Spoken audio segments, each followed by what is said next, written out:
विश्वोत्पत्त्यादिहेतवे तापत्रय विनाशाय श्री कृष्णाय वयं नमः। निस्साधन जनोद्धार कर्ण प्रकटीकृतः गोकुले सस्वरूप श्री वल्लभ शरणं मम। योऽन्तः प्रविश्य मम वाचमीमां प्रसुप्तां सञ्जीवयत्यखिल शक्तिधर स्वधाम्ना।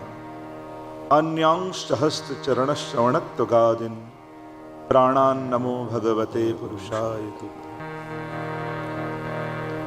राधे कृष्ण गोविंद गोपाल राधे माधवा। राधे कृष्ण गोविंद गोपाल राधे माधवा। राधे कृष्ण गोविंद गोपाल राधे माधवा। राधे कृष्ण गोविंद गोपाल राधे माधवा। गोविंद राधे माधवा। गोविंद राधे माधवा। गोविंद राधे माधवा। गोविंद राधे माधवा। गोपाल राधे माधवा। गोपाल राधे माधवा। गोपाल राधे माधवा। गोपाल राधे माधवा। राधे कृष्ण गोविंद गोपाल राधे माधवा। राधे कृष्ण गोविंद गोपाल राधे माधवा। राधे कृष्ण गोविंद गोपाल राधे माधवा। राधे कृष्ण गोविंद गोपाल राधे माधवा। गोविंद राधे माधवा। गोविंद राधे माधवा। गोविंद राधे माधवा। गोविंद राधे माधवा। गोपाल राधे माधवा। गोपाल राधे माधवा। गोपाल राधे माधवा। गोपाल राधे माधवा। राधे कृष्ण गोविंद गोपाल राधे माधवा। राधे कृष्ण गोविंद कार्य। गोपाल राधे माधवा। राधे कृष्ण गोविंद गोपाल राधे माधवा। राधे कृष्ण गोविंद गोपाल राधे माधवा। गोविंद राधे माधवा। गोविंद राधे माधवा। गोविंद राधे माधवा। गोविंद राधे माधवा। गोपाल राधे माधवा। गोपाल राधे माधवा। गोपाल राधे माधवा। गोपाल राधे माधवा। राधे कृष्ण गोविंद गोपाल राधे माधवा। राधे कृष्ण गोविंद गोपाल राधे माधवा। राधे कृष्ण गोविंद गोपाल राधे माधवा। राधे कृष्ण गोविंद गोपाल राधे माधवा। राधे कृष्ण गोविंद गोपाल राधे माधवा। राधे कृष्ण गोविंद गोपाल राधे माधवा। राधे कृष्ण गोविंद गोपाल राधे माधवा। राधे कृष्ण गोविंद गोपाल राधे माधवा। राधे कृष्ण गोविंद गोपाल राधे माधवा। राधे कृष्ण गोविंद गोपाल राधे माधवा। राधे कृष्ण गोविंद गोपाल राधे माधवा।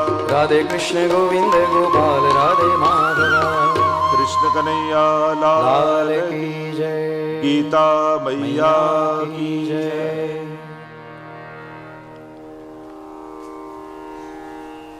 अत्र उपस्थित સર્વભાગ્યવાન ભગવદીજનો, આ સમગ્ર સત્સંગ સમાયોજનના મુખ્ય મનોરથી દેવાંગભાઈ બેન એવं સર્વે મુનિમ પરિવાર, સાકરિયા પરિવાર, કોરોનાના 2 વર્ષ અગાઉ છેલ્લી કથા સુરતમાં જ કરી હતી અને આ પહેલી કથા કોરોના બાદ આવા જાહેર રૂપે સુરતથી જ શરૂઆત થઈ રહી છે. કારણ કે જ્યારે છેલ્લો કાર્યક્રમ થયો, સત્સંગનું સમાયોજન થયું અને પછી તુરંત જ 10-15 દિવસમાં લોકડાઉન આવી ગયું અને પછી તો ઓનલાઈન કાર્યક્રમો ચાલતા રહ્યા, પણ જાહેર રૂપે આ ઉત્તરી દિવસીય આ પ્રથમ જ આયોજન છે અને કોરોનાના બધા જ માપદંડોને ધ્યાનમાં રાખી સમગ્ર આયોજન કરવામાં આવ્યું છે. આપ લોકો પણ એ રીતે જ સીટો છોડીને બેઠા છો ને જેટલી પરમિશન મળી છે એ પ્રમાણે જ સમગ્ર ગવર્મેન્ટના જે રૂલ્સ છે એ પ્રમાણે આપણે આખું આયોજન નિર્ધારિત કરવામાં આવ્યું. ખૂબ જ ભાવ અને શ્રદ્ધા સાથે આ પરિવારે આ ગીતા સત્સંગ મહોત્સવનું આયોજન કર્યું છે. ખૂબ જ ભાવના અને શ્રદ્ધા, ખૂબ જ ઉમળકો. અને જ્યારે મનોરથી ઉમળકાવાળો હોય ને ત્યારે પ્રસંગ ઉત્સવ બની જતો હોય છે. અને આપણે બધા જ ગઈકાલના રાતના જ અનુભવ પરથી એ અનુભવ કર્યો કે ફરી એ ઉત્સવનો માહોલ થયો છે. ફરી એ આનંદ ઉત્સવના પળો આપણા જીવનમાં પ્રવેશી રહી છે. અને આજથી આ 3 દિવસ ગીતાજીને કેન્દ્રમાં રાખી અને ભગવાનની વાણીનો રસાસ્વાદ આપણે સાથે મળીને કરવાના છે. પૂર્વમાં દેવાંગભાઈએ પોતાના ભાવોને અભિવ્યક્ત કર્યા. કહ્યું કે આખો જીવન લોઢા સાથે કામ પડ્યું, પણ હા, એ જ લોઢાને એક નાનકડો પારસમણી સ્પર્શી જાય તો કેવું સોનું બની જાય. એમાં જીવન કર્મોને આધીન ને કર્મોને વશ થઈને સતત થતું રહ્યું, પણ સત્સંગનો પારસમણી સ્પર્શે તો એ જ સુવર્ણની પળો બની જાય. સત્સંગની ક્ષણો એ સોનેરી ઘડીઓ છે. એ આપણો સમય છે. બાકી તો સમય સંસાર માટે, જીવન માટે, નિર્વાહ માટે વાપરતા હોઈએ છીએ, પણ સત્સંગની ક્ષણો આપણી હોય છે. એ આપણું ભાથું હોય છે. જીવન બીજા માટે પૂરું કરવામાં ઘસાઈ જતું હોય, સમાપ્ત થઈ જતું હોય. પોતાના માટેની જીવન કયું, પોતાના માટેની ક્ષણો કઈ? તો કે આ સત્સંગની ક્ષણો. એ આપણું ભાથું છે. આપણે આપણા માટે કેટલું કર્યું? જો દરેકને મેક્સિમમ ભગવાન 35,000, આપણે કહીએ 365 દિવસ, તો 36,500 દિવસ 100 વર્ષ ગણીએ તો એને એમાં આપણો દિવસ કયો? આ તો 100 વર્ષનું આયુષ્ય હોય તો, બાકી તો આમાં ઘણા માઇનસ થઈ શકે. જો આ સત્સંગ સભા યા કોઈ મંદિર, એની જો મને કોઈ વ્યાખ્યા કરવાનું કહે તો હું સત્સંગની સભાને યુટર્ન લેવાની જગ્યા માનું છું.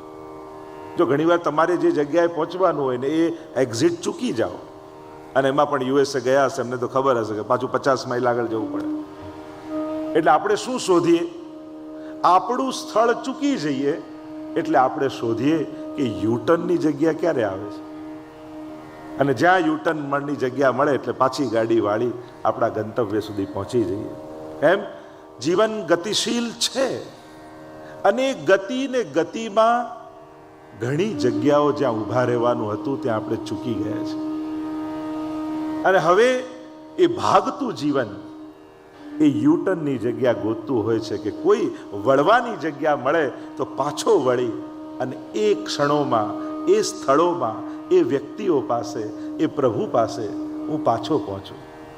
તો આપ બધાને હું આહ્વાન કરું છું, આ 3 દિવસનું ગીતા સત્ર એ યુટર્ન લેવાની જગ્યા તમને મળી છે.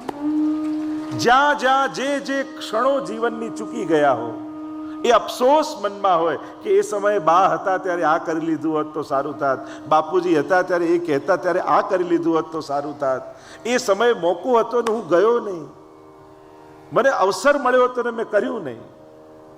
ઘણી એવી અવસરો ચૂકી ગયા છે. પણ આજે આ સત્સંગનું સ્થળ ફરી એ ગાડીને, જીવનની એ રથને પાછો વાળી અને મધુર સંસ્મરણો તરફ, એ આપણા ગંતવ્યો તરફ જવાનો એક અવસર આપણને મળ્યો છે. આ ભગવદ્ ગીતાજી એવો મહાનતમ ગ્રંથ છે. દુનિયામાં કોઈ પણ ગ્રંથની જયંતી ઉજવાતી નથી ગીતાજી સિવાય. આ ગ્રંથો ક્યારે લખાયા એની કોઈ ડેટ કે તિથિ મળતી નથી. ગીતાજીની મળે. માગશર મહિનાની એકાદશી આવે અને ગીતા જયંતીનો દિવસ આવે તો ગીતા જયંતી ઉજવે છે. એવો વિશ્વનો મહાનતમ ગ્રંથ છે. સૌભાગ્ય વાતનું છે કે હિન્દુ ધર્મમાં આ ગ્રંથનું અવતરણ થયું, પણ આ ગ્રંથ કેવલ હિન્દુઓ માટે જ નથી, એ તો સમગ્ર માનવ જાતિના ઉત્થાન માટેનો આ ગ્રંથ છે, જે આજે જેને કેન્દ્રમાં લઈને આપણે બેઠા છે. હિન્દુ ધર્મની ફિલોસોફીને કોઈ એક ગ્રંથમાં સમજી લેવી હોય તે શ્રીમદ ભગવદ્ ગીતા છે. 700 શ્લોકોનું આ અદ્ભુત ગ્રંથ. ભગવાન જ્યાં બોલ્યા છે, કારણ કે જ્યારે જ્યારે મંદિરે જઈએ ને ત્યારે પ્રભુને બોલવાનો તો મોકો જ ના આપીએ અને ફરિયાદ કરીને નીકળીએ કે પ્રભુ વાત નથી કરતા. અરે તે ચાન્સ ક્યાં આપ્યો? આપણે જ આપણું બોલવામાં એટલું બધું સમય વ્યતીત કરી દઈએ છીએ કે પ્રભુને બોલવાનો મોકો જ નથી મળતો. પ્રભુને સાંભળવાનો અવસર એ સત્સંગ છે. શ્રીમદ ભગવદ્ ગીતા અને શ્રીમદ ભાગવતને હું એમ માનું છું કે ભગવાનને સમજવાનો અવસર એ શ્રીમદ ભાગવત અને ભગવાનને સાંભળવાનો અવસર એટલે શ્રીમદ ભગવદ્ ગીતા. ઘણી વાર ઘણા લોકોને એ ભેદ પણ ખબર નથી હોતો કે ગીતાજી જુદા અને ભાગવતજી જુદા. ઘણી વાર ભાગવત કથા હોય ને તો એ લોકો એમ જ સમજે આ પેલા અર્જુનને ઉપદેશ આપ્યો ભગવાને એ જ ને. એ ભાગવતજી એ પુરાણ છે, આ સ્મૃતિ ગ્રંથ છે. સુખદેવજી અને પરીક્ષિતનો જ્યાં સંવાદ છે અને 12 સ્કંદમાં જે સંપૂર્ણ કથા 7 દિવસ કરવામાં આવે, જે સ્વયં વાંગમય સ્વરૂપ ભગવાનનું શ્રીમદ ભાગવત અને ભગવદ્ ગીતાજી એટલે કૃષ્ણ અર્જુન સંવાદ, કૃષ્ણ અને અર્જુનનો સંવાદ છે. કરુણતા એ છે વિશેષ કરીને આપણા સનાતન વૈદિક ધર્મીઓની, હિન્દુ ધર્મીઓની, જેટલું ક્રિશ્ચન ભાઈઓને બાઇબલ વિશે ખબર છે, જેટલું મુસ્લિમ ભાઈઓને કુરાન વિશે ખબર છે, એટલું આપણા હિન્દુ ભાઈઓને ગીતાજી વિશે ખબર છે, જાણે છે. જો 2-4 પ્રશ્નો કરું તમને ગીતાજી માટે સાવ સહેલા, તો એ કેટલા લોકો સાચા જવાબ આપી શકે? અને આપણે કોઈ સાચું ખોટું કરવા તો બેઠા જ નથી. આપણે તો ભગવાનને સાંભળવા બેઠા છે. પ્રભુ બોલે ને આપણે શ્રવણ કરીએ. આ કોઈ અર્જુનને કન્વિન્સ કરવા માટેનો ધર્મ ગ્રંથ નથી. જો તમે કેવલ અર્જુન માટે જ માનશો તો પિરિયોડિકલ અને પર્સનલી ગ્રંથ બની જશે. આ કોઈ પિરિયોડિકલ નથી, કોઈ પર્સનલ નથી. આ તો ઇટર્નલ છે, શાશ્વત વાણી છે. કોઈ એક સમયમાં કોઈ એક વ્યક્તિ માટે કહેવાયેલી ભગવદ્ ગીતા નથી. અને એમે ભગવાન અને મહાપુરુષોની વાણી કોઈ વ્યક્તિને નિમિત્ત બનાવીને કહેવાય પણ એ વ્યક્તિ માટે નથી હોતી. એ તો સમષ્ટિગત હોય છે, એ તો બધાનું કલ્યાણ કરનારી હોય છે. કોઈ એક સમયમાં કહેવાય હોય પણ એ સમય પૂરતી જે સત્ય નથી હોતી, એ તો શાશ્વત હોય છે. દરેક કાલમાં એ સત્ય હોય છે. અને એટલા માટે ક્યારે પણ ધર્મગ્રંથ માટે એવા શબ્દોનો પ્રયોગ નહીં કરવો કે આ તો હજારો વર્ષ પહેલાની વાત, આજે એનું શું? અચ્છા, આજે તમારા પ્રોબ્લેમ્સ બદલાઈ ગયા છે? શું હવે ક્રોધ નથી થતો? શું હવે ઈર્ષા નથી આવતી? શું હવે લોભ મટી ગયો છે? શું હવે દ્વેષ જતો રહ્યો છે? રૂપો બદલાયા છે, બીમારી તો એની એ જ છે. અને જો બીમારી એ જ છે તો દવા પણ એ જ લેવી પડશે.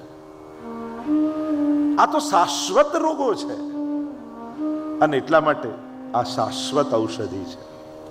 ધર્મ ગ્રંથો ક્યારે પણ સમય કાલમાં